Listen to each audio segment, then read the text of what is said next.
Hello to everybody. آقا امروز با کلمه 4 از 504 کار داریم. امیدوارم که قبلی ها رو دیده باشید و یاد گرفته باشید.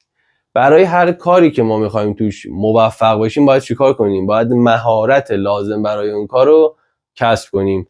دیگه اون موقع مثل رانندگی دیگه شما مهارتش رو کسب کنیم، یاد بگیری، یه سالم پشت فرمون نشینی، یه روز بشینی یادته.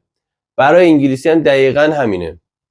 شما وقتی مهارت لازم برای listening، برای reading، برای اون 4 تا مهارت اصلی که داریم و یاد بگیری، حالا یه 2-3 ماه هم یه سالم از انگلیسی دور باشی ولی دیگه یادت هست، یه 2-3 ساعت 2-3 روز مرور کنی همه چی اوکیه، اون مهارت رو کسب کردی.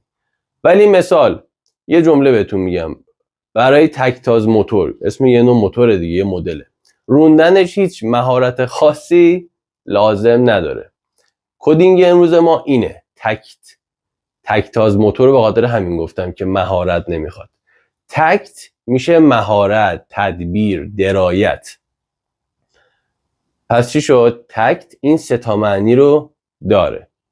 حالا بریم یه جمله باهاش یاد بگیریم. By the use of tact میگه با استفاده از اون تدبیر و درایت چی شد؟ She was able to calm her jealous husband.